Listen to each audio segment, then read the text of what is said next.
The girl was already swinging before Marcus Webb could say a word. She came off the ground fast, a sharp elbow aimed at the center of his chest, and it landed hard enough to push him back 2 steps.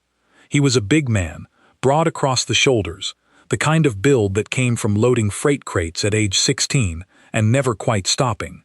The hit still knocked the breath out of him. He put his hands up, not to grab her, just to show her they were empty. "I am not going to touch you," he said.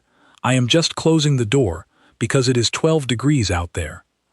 She pressed herself against the back wall of his dispatch office and watched him the way animals watch when they are cornered and not sure if running is still an option. She was maybe 12 years old, maybe less. It was hard to tell. Her face had the hollowed look of someone who had been skipping meals long enough that it had become the normal shape of things. Her left arm was wrapped in something, a wooden ruler taped to a dish towel, the ends secured with electrical tape that was starting to peel away from the skin underneath. Marcus had found her 20 minutes ago, sleeping in the narrow alcove of his loading dock, tucked between the outer door and the freight scale. He ran a logistics company out of a converted warehouse on the south side of Chicago, and he had been the last one to leave that night. He almost didn't see her. The dock light was out again. He had been meaning to call someone about it for 3 weeks, and she was curled so still she looked like a pile of canvas tarps. He had not called the police. He told himself later that he wasn't sure why. The honest answer was that he knew exactly why. He had grown up 4 miles from that loading dock, and he knew what happened when a black girl with no shoes and a homemade arm splint got picked up off the street in December. He knew which path that started her down, and he was not going to be the man who started her down it. So he brought her inside, and she swung at him, and now they were both standing in the dispatch room with the overhead lights humming and the heating unit blowing warm air through a vent in the ceiling. "You are not in trouble," he said. "You are not going anywhere you don't want to go tonight." She did not respond, but she stopped looking at the door. His name was Marcus Webb, and he was 38 years old, and by most measures, he had done what people said was impossible. He had built a freight and logistics company from nothing, from one second-hand delivery van and a handful of local contracts, into a legitimate regional operation with 40 employees and a fleet of 18 trucks. Webb Logistics moved industrial parts, food service supplies, medical equipment, paper goods, anything that needed to get from one place to another, reliably, without drama. That was the whole pitch.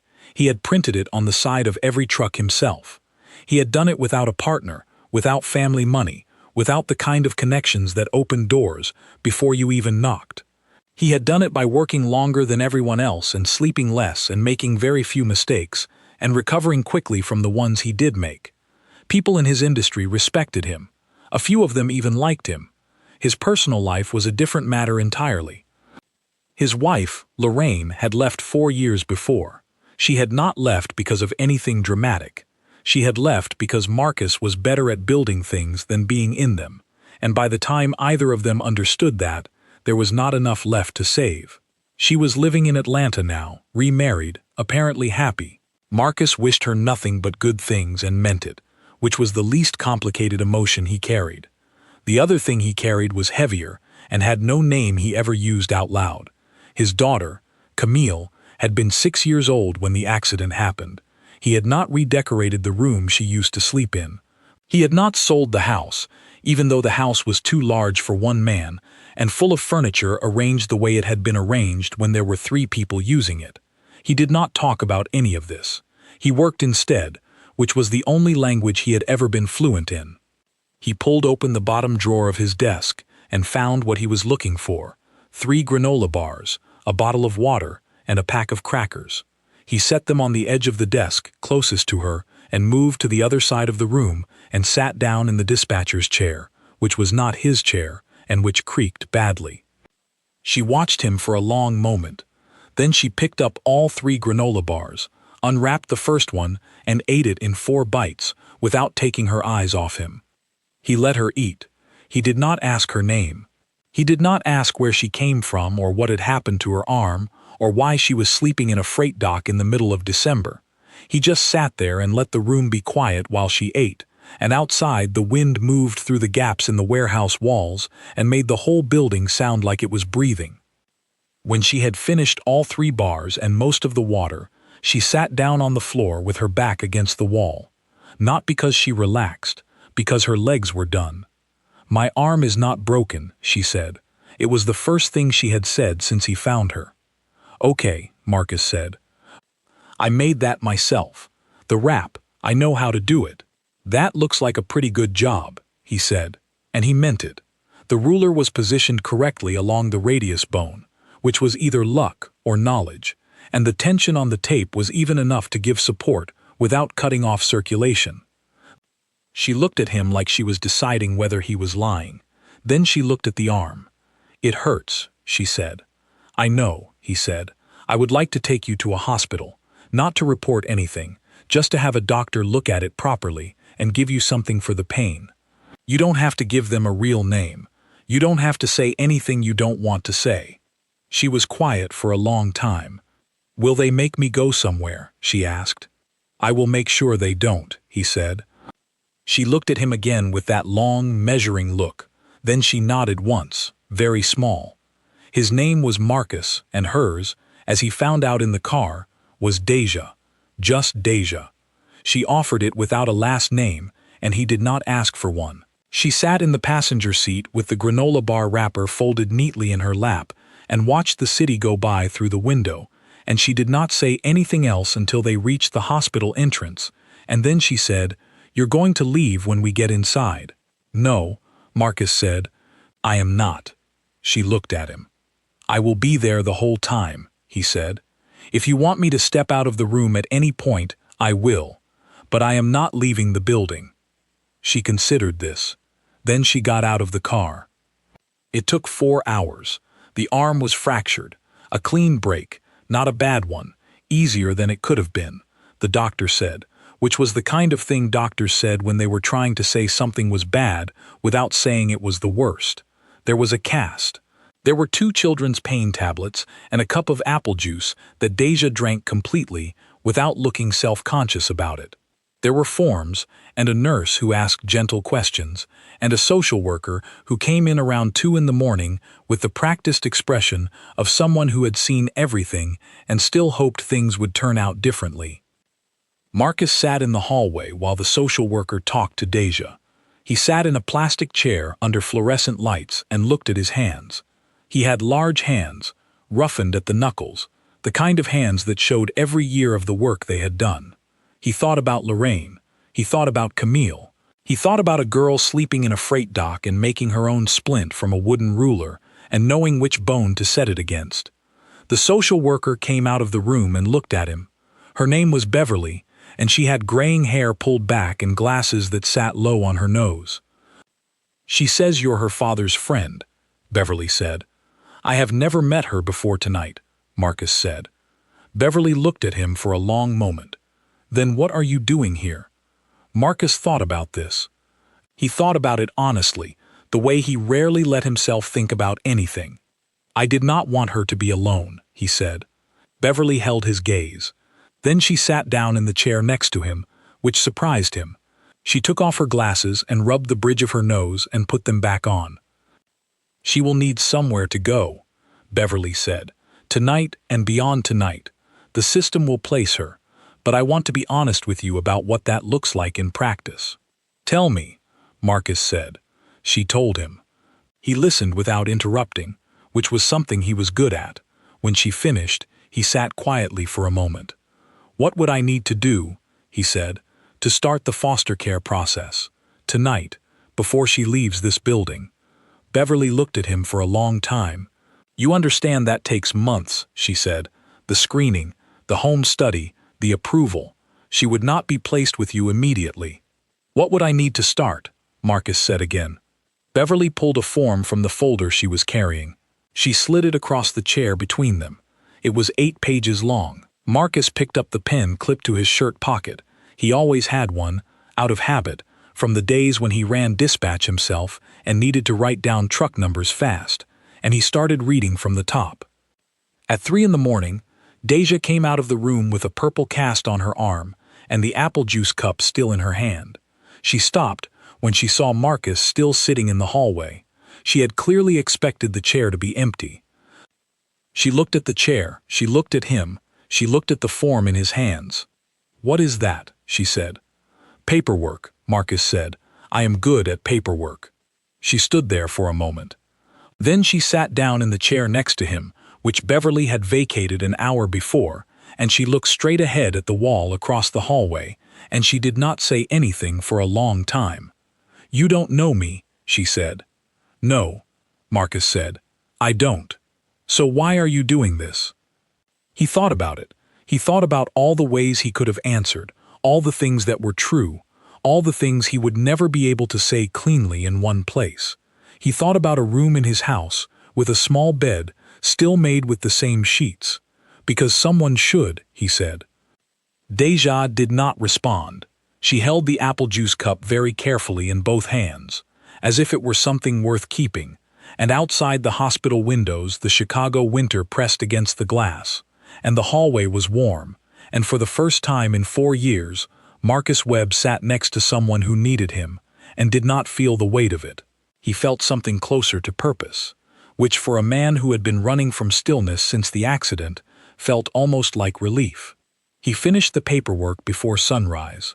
Beverly made 2 copies and stamped both of them, and looked at Marcus one more time over the top of her glasses. "This is a long road," she said. "I know long roads," Marcus said.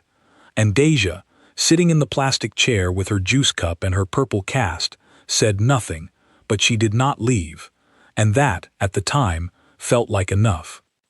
The months that followed were unlike anything Marcus had ever navigated, and he was a man who had navigated considerable things.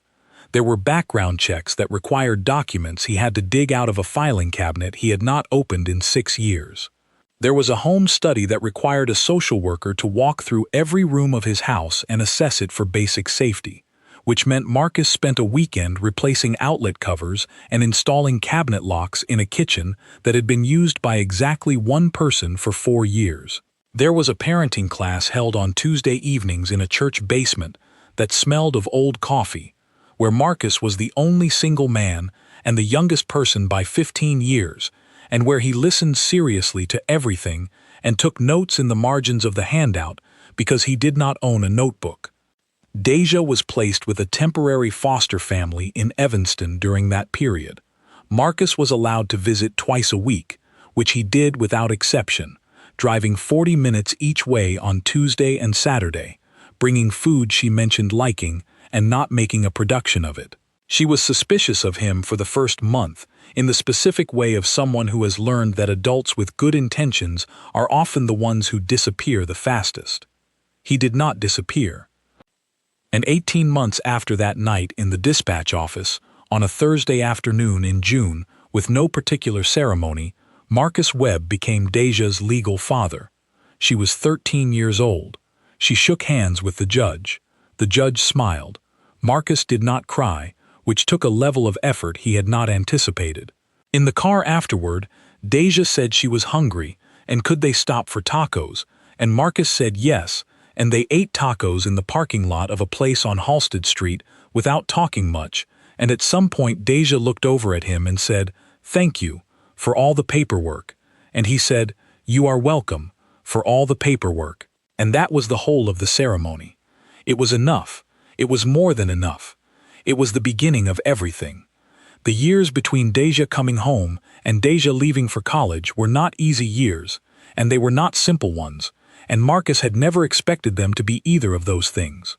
He was a man who had built a business on the understanding that hard things done consistently produced good results over time, and he applied this same logic to raising a daughter with a fracture line running through her trust in the world, and it worked about as well as applying business logic to human beings usually worked, which is to say imperfectly, with significant unexpected losses, but with a direction that generally pointed forward. Deja stole small things: a box of pens from his desk, a pocket flashlight, a city transit card with $12 on it, which she replaced 3 days later without acknowledging it. Marcus understood that this was not about the things. He did not make it about the things. He left a drawer in the kitchen unlocked that always had $20 in it and never mentioned it, and the stealing stopped after about 8 months, which was the amount of time it took her to believe that what was available would still be available tomorrow. She disappeared for hours sometimes, with no explanation, and came back with mud on her shoes, or paint on her hands, and said nothing about where she had been. He let her. He told her once, clearly and without drama, that she only needed to send him a text if she was going to be after 9 at night, because he needed to sleep, and could not sleep if he did not know she was safe. She sent the texts. She never explained the hours. He never asked. She was extraordinary at school, in the way of people who pretend not to care. She would throw an assignment on his desk the night before it was due and say something dismissive about it, and then the grade would come back, and she would find some reason to leave the paper on the counter where he would see it, never directly in front of him, always slightly to the side, as if it had just landed there. He understood this completely. He made a point of reading every paper in full and mentioning one specific thing he found interesting about it, not the grade, just the idea, and she would shrug and say something like, "It was just a thing," and then go to her room, and he would hear her music for the rest of the evening, which was how he knew she was content. The company, meanwhile, was doing what companies do when they are run by one person who is also raising a child alone. It grew in fits and starts, with periods of real momentum interrupted by crises that required full attention at the exact moment his attention was already fully committed elsewhere. A key shipping contract with a grocery distributor fell through in 2010 because the distributor was acquired and the new parent company wanted a national carrier. Marcus lost 30% of his annual revenue in a single quarter. He took a second mortgage on the house he had never sold, used it to cover payroll and fleet maintenance for 7 months, and spent those 7 months building 3 new contracts to replace the one he had lost. He did not sleep much. He did not tell Deja the extent of it. She knew things were tight because the heat in the house was set lower than usual, and Marcus stopped buying brand-name coffee and started buying the store version, and Deja, who noticed everything, noticed this immediately but said nothing, which was its own form of grace. By the time she was 15, she had read every operational manual and dispatch log she could find in his office. She had a habit of showing up at the warehouse on weekend afternoons, not because he asked her to, just because she appeared, the way she had always appeared, without announcement, and sitting at a spare desk with a laptop and a look of focused concentration that Marcus recognized because he saw it in the mirror. He let her work. He answered questions when she asked them. He did not offer information she had not asked for, because he had learned that Deja gathered knowledge the way she had gathered everything else in her life, carefully, on her own terms, in the amount she was ready for. In the spring of her junior year of high school, she placed a sticky note on his computer monitor at the end of a Saturday afternoon. It said, "You are losing money on the Evanston run. The routing software picks the highway, but surface streets save 11 minutes and half a tank." Marcus looked at the sticky note for a long time. Then he pulled the routing data and checked it, and she was right. And the correction, applied across all the Evanston runs over the following year, saved the company nearly $40,000. He did not tell her what it saved. He told her she was right and that he had adjusted the routes. She said, "Obviously," and went to get a glass of water. He watched her go and felt something settle in him that he had no name for, some old anxiety that had been crouching in his chest for years, that had something to do with the question of whether he was enough, whether the thing he had done in that hospital hallway had been enough. It was. He knew it then. Not because everything was fine, but because there was a 17-year-old girl standing in his kitchen drinking water and being right about freight routing, and she was his daughter, and she was going to be extraordinary. She was. The Northwestern scholarship letter arrived in March of her senior year, full funding, Kellogg School of Management's early entry program for undergraduate students showing exceptional aptitude in business and economics. Deja read it at the kitchen table and then put it down and said, "Huh," and then read it again, and Marcus watched her from the doorway of the kitchen and did not say anything because he could not say anything, because his throat had closed in a way it had not closed since the morning of the accident, and he needed a minute. He got his minute. He drove to the grocery store to pick up dinner, which they did not need, and he sat in the parking lot for 7 minutes and allowed himself one private moment of something he had never found a good word for, some compound feeling built from grief and pride and time and gratitude and loss, all of it arriving at once, and then he got out of the car and went inside and bought chicken and rice and came home and made dinner. At the graduation ceremony in June, Deja walked across the stage in the bright summer heat and shook the principal's hand, and Marcus, sitting in the third row, put on his sunglasses 2 minutes before she reached the stage and left them on for the rest of the ceremony. Allergies, he told his neighbor when she asked. She was his neighbor, she knew him, she let it go. And 3 months later, Deja Webb packed 2 bags and a box of books, and Marcus drove her to Northwestern and helped her carry things up to her room, and when they were done, she stood in the parking lot and looked at him for a moment, and then said, "You can call, I pick up." And he said, "I know you do." And she hugged him quickly, the way people do when they mean it more than they know how to show, and then she went back inside. Marcus drove home alone, on the highway, with the radio off, and the house when he reached it was very quiet, and he sat at the kitchen table for a while with a cup of coffee that went cold, and then he went to bed. She called on Sunday. She called every Sunday after that. He picked up. The years that followed were good ones, the kind of good that does not always announce itself, but accumulates quietly until you look up one day and realize things are working. Deja thrived at Northwestern in the way Marcus had always known she would, with fierce, unrelenting focus that her professors described in letters of recommendation as uncommon, and driven by an internal logic that is difficult to teach. She graduated at 21 with honors and moved directly into a strategy position at a consultancy in New York, a firm called Archer Partners that handled restructuring work for mid-sized companies in distress. She was good at it immediately, and exceptional at it within 18 months, which surprised exactly nobody who knew her. Meanwhile, Webb Logistics rebuilt. The second mortgage was paid off by 2014. The fleet expanded from 18 trucks to 34. Marcus hired a proper operations director, a fleet manager, and a financial controller, which meant he could finally stop doing the jobs of 5 people and start doing the job of 1, which was running the company at a strategic level. He was 50 years old, and for the first time in his professional life he had time to think, and thinking turned out to be the most valuable thing he could do with his time, which was a discovery that took him longer to arrive at than he would like to admit. The calls with Deja on Sunday evenings became the center of his week in ways he did not fully recognize until he missed one and felt the absence of it, like a gap in the floor. She talked about her cases without naming clients. She asked about the company with the specific interest of someone who understood exactly what she was asking about. She sent him articles sometimes, logistics industry reports, supply chain analysis, technology pieces about fleet management software, with no message attached, just the link, which was Deja's way of saying she had been thinking about him without saying she had been thinking about him. He had been watching the pharmaceutical logistics sector for 2 years when the call came in from Crestfield Capital. Their representative, a man named Gary Holden, was smooth in the way of men who have spent decades making complex financial arrangements sound like obvious good sense. The pitch was structured as a partnership.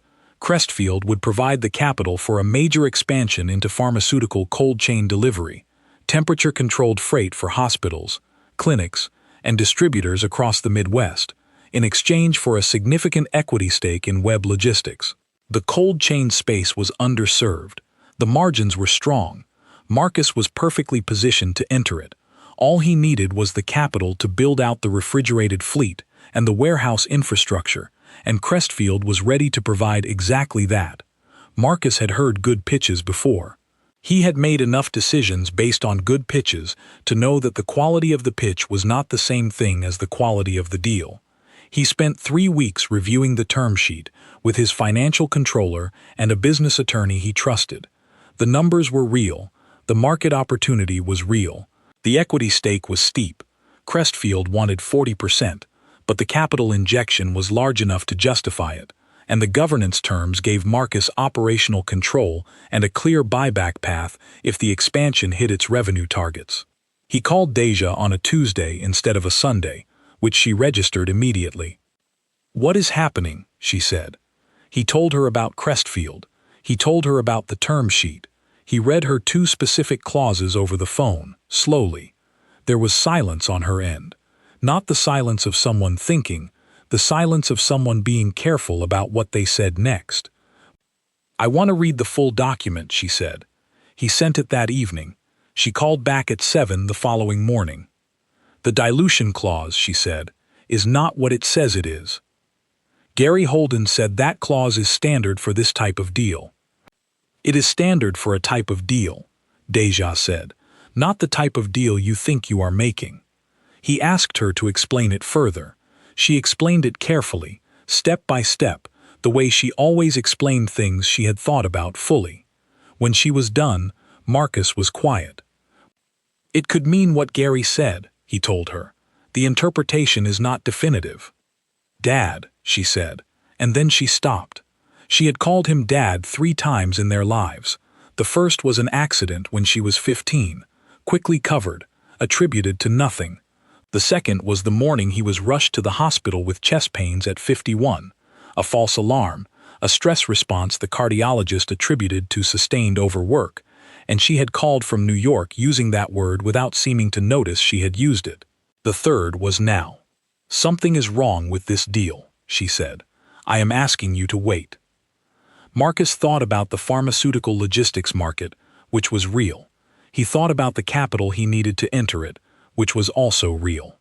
He thought about Gary Holden's firm handshake and the fact that Crestfield had references that checked out and a track record of mid-market investments that, on the surface, was clean. "I have had 3 attorneys review this," he said. "I know," Deja said. "I am asking you to wait anyway." He did not wait.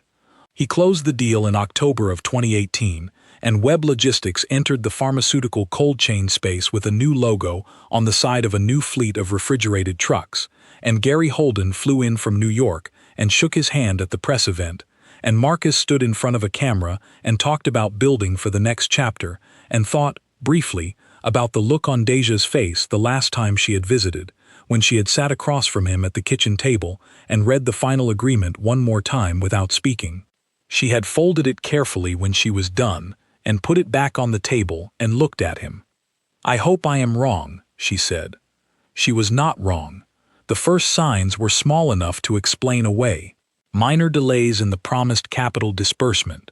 Gary Holden apologized smoothly and offered technical reasons involving internal fund restructuring that sounded plausible because they were designed to. A proposed board seat for a Crestfield representative, framed as standard oversight for a major investor, which Marcus's attorney reviewed and cleared. An amendment to the operational reporting structure that was presented as a simplification and which Marcus signed during a period when he was managing a fleet expansion and the sudden illness of his operations director simultaneously. He was good at staying on top of things. He had been staying on top of things for 20 years. But staying on top of things works when the foundation beneath you is solid, and foundations can be moved while you are looking somewhere else. By the end of 2019, the full capital promised by Crestfield had still not been fully deployed. The pharmaceutical cold chain contracts that were supposed to anchor the expansion had materialized more slowly than projected, which Crestfield's team attributed to procurement delays at the hospital systems they were targeting. Marcus had built new warehouse infrastructure using a bridge loan that Crestfield had arranged, from a lender Marcus had not selected himself, at terms that were steeper than he realized when the loan was structured, because the loan documentation was in an amendment he had approved during the same week as a fleet maintenance emergency. He fired his first chief financial officer in January of 2020 and hired a replacement. The replacement was competent and honest, and she came to Marcus in May with a spreadsheet and a very still expression and walked him through what she had found. Marcus sat across from her in his office, the office he had occupied for 20 years, with the view of the loading dock below and the Webb Logistics logo on the wall behind him, and he listened to her explain what was happening to his company. And he understood all of it immediately, because he was an intelligent man, and he understood all of it as she spoke, and the understanding arrived with the specific kind of weight that comes not from surprise, but from the recognition of something you were warned about and chose not to believe. The dilution clause Deja had flagged in 2018 was not, as Gary Holden had presented it, a standard protective mechanism for the investor. It was a mechanism for equity compression under performance conditions that had been defined in a way that ensured they would be triggered. As the cold chain expansion lagged, slowed in part by capital that arrived in tranches at inconvenient intervals, slowed in part by the bridge loan structure that consumed operating cash, slowed in part by the coordinated effect of a dozen small decisions that each seemed reasonable in isolation, the performance triggers activated, and Crestfield's stake grew, and Marcus's equity shrank, and the governance amendments that had passed through legal review without alarm began to compound into something that looked, in the cold light of that May morning, like a systematic transfer of control. He was not a naive man. He had been in business for 20 years. He knew that bad deals existed and that smart people fell into them. But there is a particular feeling that comes with understanding that the thing you built, the thing you made from nothing, the thing you were careful with and proud of and responsible for, that thing is being taken from you while you were busy running it, and the people taking it used your own diligence and your own trust as the tools to do it with. That feeling does not have a clean name. It sits in the chest like something that has no edges. He did not call Deja. He called her every Sunday, as he always had, and he told her the company was navigating some challenges, which was true, and he told her he was working through it, which was also true, and he did not tell her the extent of it, which was a kind of pride he would come to regret, in the specific, quiet way of a man who has taught himself not to need help, and finds out too late that needing help would have been the smarter choice. He fired the second chief financial officer for reasons unrelated to the Crestfield situation, which was a mistake. He hired a third. He engaged a new law firm specializing in private equity disputes. He slept 4 hours a night, which was 2 fewer than he needed, and he stopped eating lunch, which was the thing that people who had known him for years recognized as a sign that things were not simply difficult, but genuinely bad. The company, now rebranded by Crestfield in communications to investors as Webb, had 200 employees. The fleet had grown to 60 trucks. The pharmaceutical contracts that had been the whole point of the expansion had finally materialized. They were real, they were valuable, they were generating real revenue, but the structure that had been built around them meant that a significant portion of that revenue was being serviced by the debt that Crestfield had arranged, and the equity distribution under the amended agreement meant that Crestfield was extracting value from the growth that Marcus had built, in a ratio that grew more unfavorable with every passing quarter. He held a title. He had an office. He had a minority stake in a company his name was on. He had, in the language of the financial world, been managed out of his own business without being asked to leave.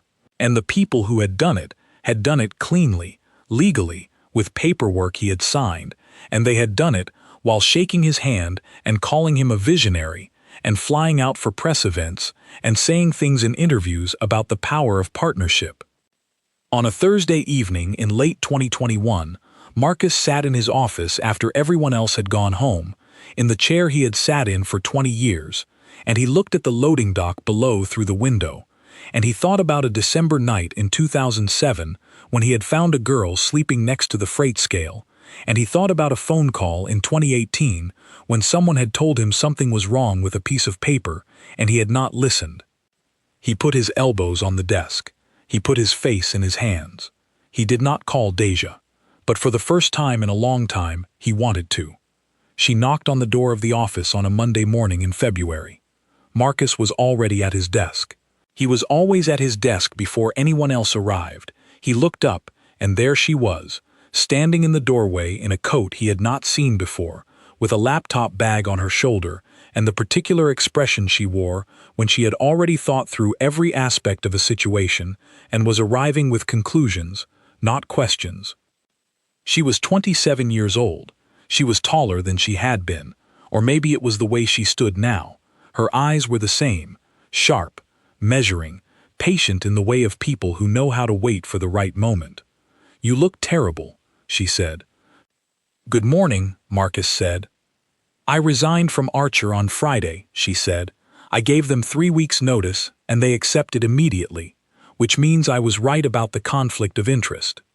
Marcus was very still. "What conflict of interest?"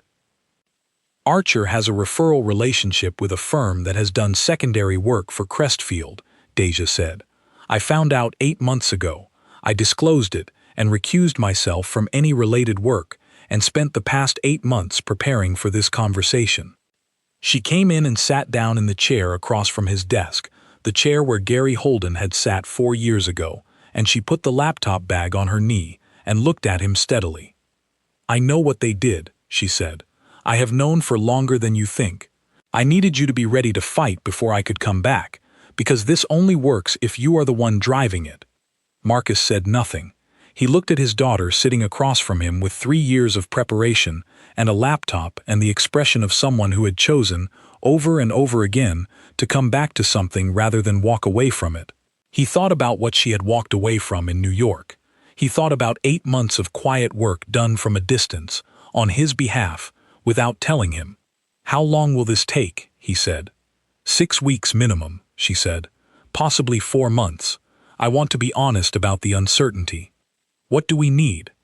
She reached into the bag and pulled out a single printed document, a timeline, a legal strategy, and a list of 3 names. The third name on the list was a former SEC investigator named Carol Finch, who had left government service 2 years prior and had since worked on 4 cases involving private equity overreach in mid-market acquisitions. Deja had hired her in January, from her own savings, before she had even resigned from Archer. "We need to file a series of requests under the shareholder agreement that Crestfield cannot refuse without exposing the mechanism," Deja said. "We need to document the sequence of dilution triggers and demonstrate that the performance conditions were structured to activate on a timeline that served Crestfield's exit strategy, not the company's growth. We need at least one internal Crestfield communication that confirms coordination. And if we don't get the internal communication, we have enough without it to force a negotiated exit," Deja said. "It is less clean, but it works. Carol thinks 60-40 odds on full equity restoration through settlement. Better if we get the communication." Marcus looked at the list of names. He looked at his daughter. He looked at the window behind her, where the loading dock was visible below, where the trucks moved in and out with their schedules and their routes, and the work that had been the whole of his adult life. "You hired a lawyer before you even told me you were coming," he said. "I hired her before I told you, because I needed to know the case was real before I brought it to you," Deja said. "I was not going to come back here with a theory. I came back with evidence." Marcus leaned back in his chair. The chair creaked, as it always had. He had never replaced it. "You said you needed me to be ready to fight," he said. "What made you think I was ready now?" Deja was quiet for a moment. Then she said, "Because you stopped hiding it. The last 3 calls, you stopped saying navigating challenges. You just said it was bad. That is the first time in your life I have heard you say something is bad without trying to fix your face while you said it." Marcus was quiet for a long moment. "The internal communication," he said. "How would we get it?" "We file the first request next Monday," Deja said. "Carol believes the filing will trigger a response from someone inside Crestfield who has been watching this and looking for an exit point. She has seen it before. People inside these structures are not always comfortable with what they are part of. They wait for a signal that something is being done, and if they don't come forward, then we take the 60-40 odds," Deja said, "and we win more slowly."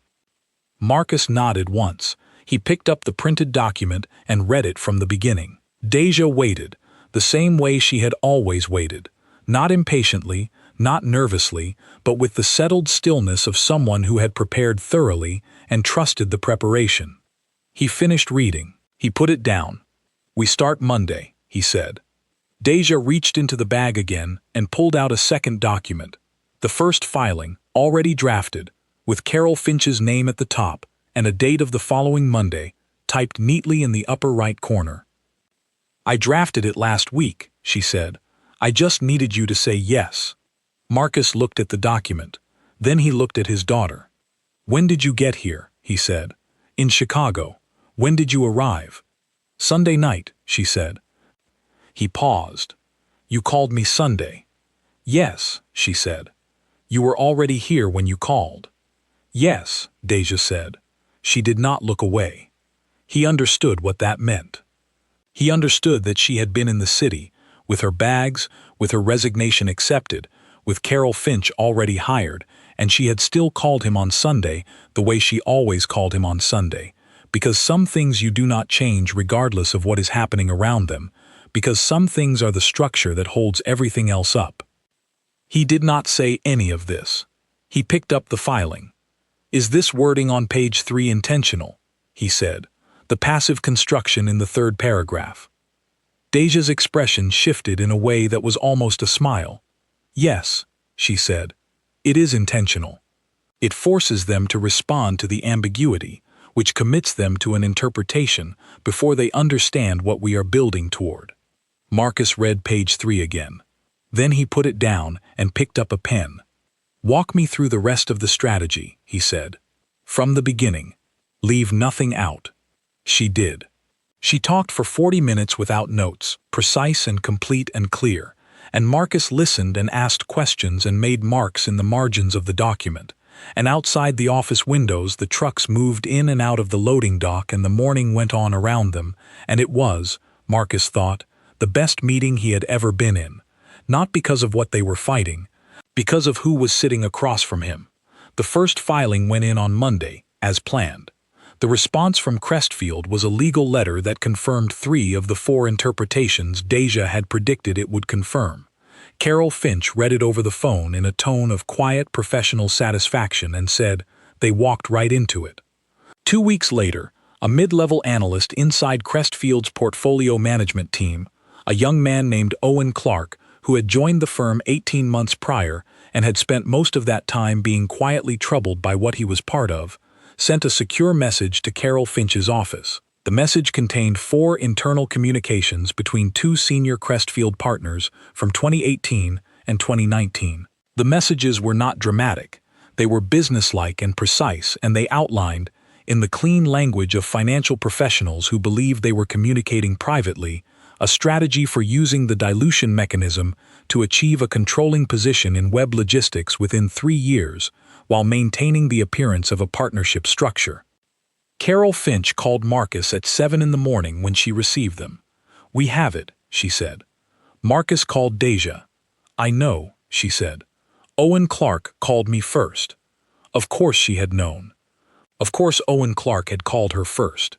Marcus had stopped being surprised by Deja's reach. He had started simply being grateful for it. The next 6 weeks were the most intensive work of Marcus's life, which was considerable. Deja ran the strategy from a desk in the warehouse dispatch office, the same office where she had appeared as a teenager to fix the Evanston routing, at the same desk, with a different laptop but the same focused expression. Marcus ran the operational side of the company simultaneously, because the company still had to run, 200 people still had to be paid, 60 trucks still had to move freight, and Marcus was not the kind of man who let the work suffer because his attention was divided. He slept 4 hours a night again, but this time it was productive insomnia rather than desperate insomnia, which felt different even if the hours were the same. 2 Crestfield board members resigned quietly in week 3. The reason given internally was personal. The reason was not personal. In week 5, Crestfield's legal team approached Carol Finch about the possibility of a negotiated resolution. Carol came to Marcus and Deja with the terms they offered. The terms were insufficient. Deja wrote the counter-proposal herself, in 2 hours, and sent it back with a deadline of 72 hours, and the deadline was met. The settlement restored Marcus's majority equity. It required Crestfield's full exit from the company within 90 days. It required the removal of all rebranding that had placed Crestfield's name alongside Webb Logistics. It included a non-disclosure clause, which both sides signed, which is why none of this appeared in any newspaper or industry publication. The company's name went back to Webb Logistics the same week the settlement was signed. Marcus was standing in the parking lot of the warehouse when the legal team called to confirm the settlement was finalized. He was holding a cup of coffee. It was raining, the light spring rain that Chicago gets in April that is more mist than rain, and the trucks were coming and going below, and the Webb Logistics logo, the original one, navy blue and white, simple, his, was on the side of every one of them. Deja came out of the building and stood next to him. They stood there together in the light rain for a moment, not saying anything. "You should go inside," he said. "It is raining." "It is barely raining," she said. They stood there a little longer. "I am sorry," Marcus said, "for not listening in 2018. "You listened now," Deja said. "That is what matters." He looked at her. She was looking at the trucks moving through the yard below, and her face had the expression it sometimes got when she thought nobody was watching, not the sharp professional focus, not the measuring patience, but something quieter and older, the expression of someone who has carried something heavy and put it down and is not yet sure how to stand without the weight. "You gave up a lot to come back," he said. "I did not give up anything," she said. "I traded one thing for a better one. That is not loss, that is strategy." She was quoting him. It was something he used to say when she was a teenager, trying to sound wise, usually failing. She was giving it back to him now with a small precision that was entirely hers. He laughed. It surprised him. He could not remember the last time something had surprised a laugh out of him. "Strategy," he said. "Strategy," she said. And she almost smiled, the way she almost smiled, the way she always had, leaving just enough of it unshown to make you certain it was real. They went back inside.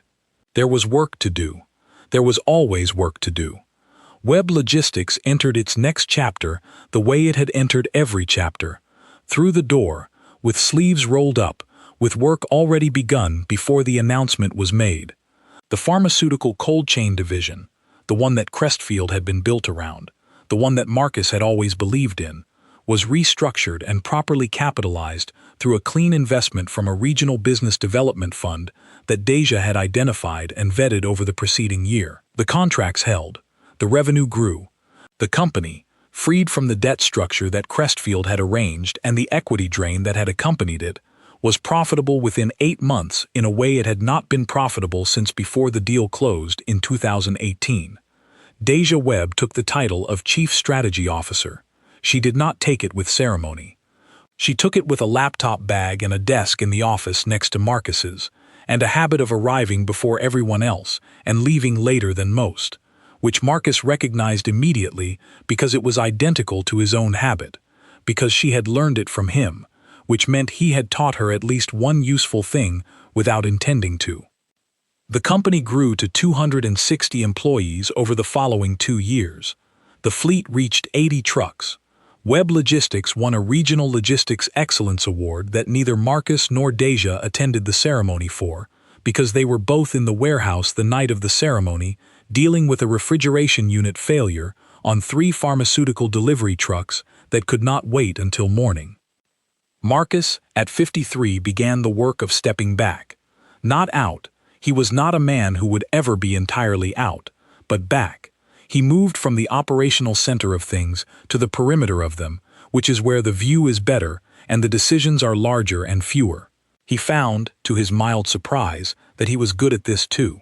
He had spent 20 years learning how to run things, and it turned out that a significant portion of what he had learned was applicable to the work of not running things anymore while still being useful, which is a harder skill than it looks. Deja ran the strategy. She ran it the way she did everything. With thoroughness, with patience, with the particular kind of intelligence that does not announce itself but simply produces results that other people can't quite explain. Her teams were loyal to her in the way that people are loyal to someone who is always honest with them, which is a rarer quality in leadership than it should be. She made decisions quickly and revised them without ego when revision was the right call. She had no interest in being impressive and no patience for performance, which made her, paradoxically, impressive in the way that only genuine things are. She started the mentorship fund in the spring of her second year as CSO. She did not name it after anyone. She did not hold a launch event. She reached out directly to 3 organizations that worked with youth aging out of the Chicago foster care system, offered to fund career development and business education programming, and began working with the first cohort of young people the following month. She interviewed every candidate herself, at least once, which was not efficient and which she did not stop doing. Marcus found out about the fund from one of the organization directors, who called him to express gratitude and mentioned in passing that Deja Webb had been funding the program quietly for 6 months before it was officially structured. When he asked Deja about it, she said, "I should have started it earlier. I was waiting until I had more capacity, and waiting was the wrong call." He said nothing more about it. He understood the impulse entirely. The loading dock where he had found her was still there. Webb Logistics owned the building now, had bought it 4 years ago when the original landlord sold. The dock light still went out sometimes, which was a persistent irritant and a kind of continuity both. Marcus had stopped getting it fixed as quickly as possible and had started getting it fixed eventually, which was probably about something he would not examine too closely. On a Thursday afternoon in late autumn, Marcus was standing at the window of his office looking down at the loading dock below. It was the same window, the same view, the same chair behind him with the same creak. The difference was Deja's voice carrying through the wall from the conference room next door, where she was running the weekly leadership meeting, and the voices of 20 people responding to her, asking questions, pushing back, following the thread of whatever she was building toward with them. He listened for a moment. He could not hear the words clearly through the wall, just the rhythm of it, her voice, clear and certain, and then the room, and then her voice again. He turned away from the window and sat down at his desk. He picked up his coffee. He went back to work. He had a company to help run. He had a daughter who did it better than he did. He had, against all odds and through all of it, a life that had arrived at something that felt, on a Thursday afternoon in late autumn with the trucks moving below and the meeting going on next door, like enough. More than enough. Like the only kind of thing worth building,